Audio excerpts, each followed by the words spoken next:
In tonight's exclusive interview, we meet Mr. Emin Agalarov, the president of Agalarov Development, an international group managing a vast array of projects from world-class resorts, restaurants, fitness clubs and luxury shopping malls. He is also an award-winning musician, having performed to an audience of hundreds of millions and alongside world-famous artists like Jennifer Lopez.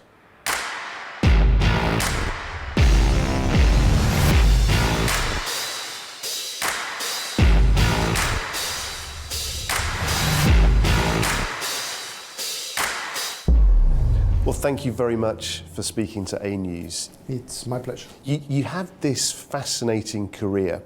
It spans development, many aspects of business, music, entertainment. It must give you an interesting, different range of perspectives on problems like investment, on trends, on all sorts of leadership elements.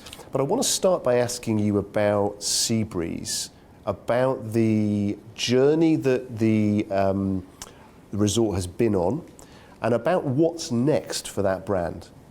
Well, Seabreeze was initiated 19 years ago. I was quite young, I was 25, 26 years old.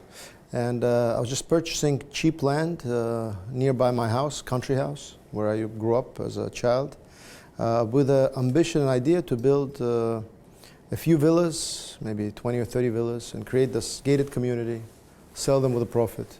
And as the project evolved over past 19 years, I ended up building approximately over 2 million square meters so far, and a lot is in the pipeline. And I believe that the future of the project is my lifelong ambition to build a new eco-city with 25 million square meters, with 500,000 residents and same amount of tourists. That could be quite exciting, with a lot of entertainment, with concerts, international superstars performing, luna parks, aqua parks, hospitals, universities. And it's a lifelong ambition that I hope to see some of its success in my lifetime. Otherwise, my kids could carry on finishing it.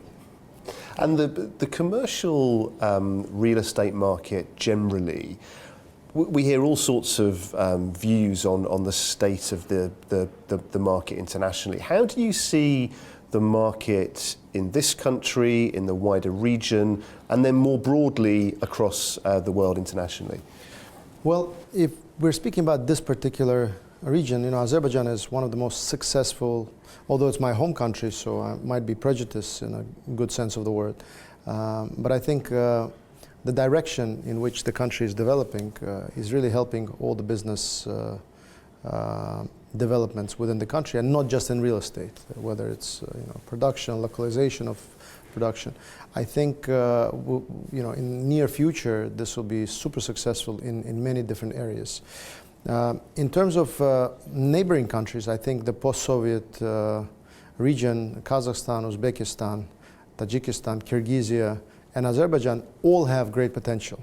My next idea is to replicate the success of Seabreeze in Uzbekistan, in Chervak.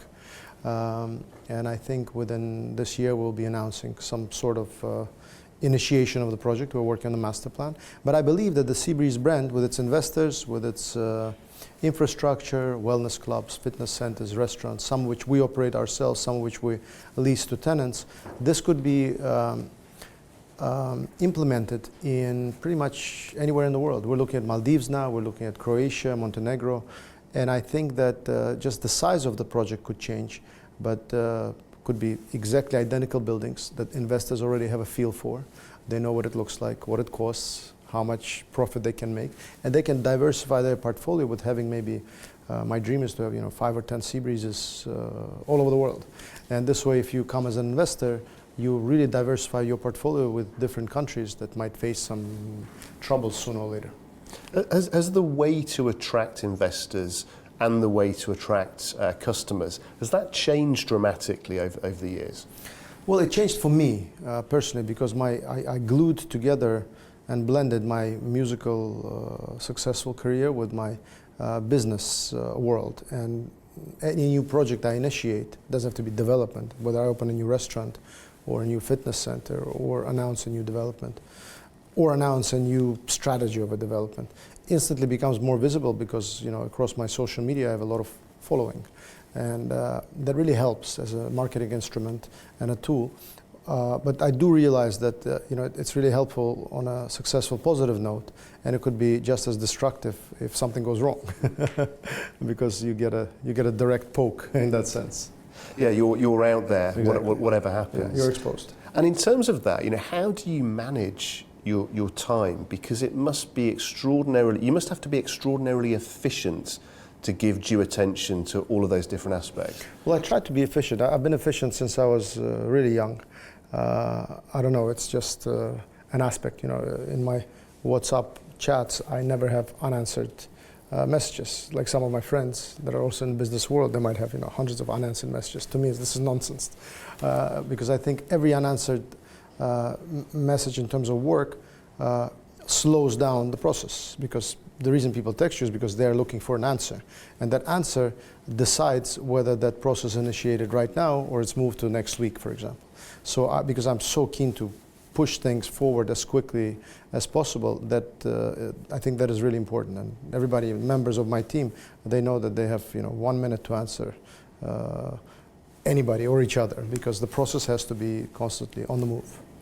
And everybody talks about technology, particularly technologies like artificial intelligence. Presume that technology has radically changed your industries that you work in. How is it changing the way that you work, and how will it change the way you work going forward? Well, so far, if you were talking about artificial intelligence, and, you know, I mean, it's a big hype now. The use we see mostly in architecture, because most of my architects, they once they have an idea or they design something, they pull it through the AI, and it usually improves what they're doing, or gives them a broader idea of what it could be. And I think in terms of, you know, architecture, music, this is really a usable tool at the moment. How else we're going to use it in my developments and in my business, I'm not sure, but I'm confident that my team will be able to extract a lot of analysis that could be generated by AI to help you be more effective in all your processes. And as well as technology, partnerships as well are, I guess, key to business success. You've developed partnerships all over the world. How important are those partnerships to your future success? I think they are very important because you know, successful businesses are operated in different countries by real human beings, and that have expertise, they have knowledge, that are creative, that have a different angle or view on certain things. And by collaborating and joining forces, you could really create, you could be more effective in what you're offering to the world. That's why I have a lot of partners, and a lot of them are super successful. Some have a broader experience than I do, that have built more square meters in their lifetime, 5 million meters, 10 million meters. And I'm still keen to join forces with them, because they do have, they made mistakes that I'm going to avoid by collaborating with them. And I think that's important. And the music obviously continues to be an important part of your life. What have we got to look forward to on that side of your career? Well, I'm always on the move in recording a new album, and I'm speaking to my great friend David Foster right now, who has produced one of my previous albums, and we're looking to do an album which will be called Legends, of legendary songs from last century, some of which he has written and produced. So I think I'm very excited to do that. Amazing. Well, we're very excited to have you here with us today. Thank you again very much, Emin, for speaking to us. Thank you for your time. Thank you.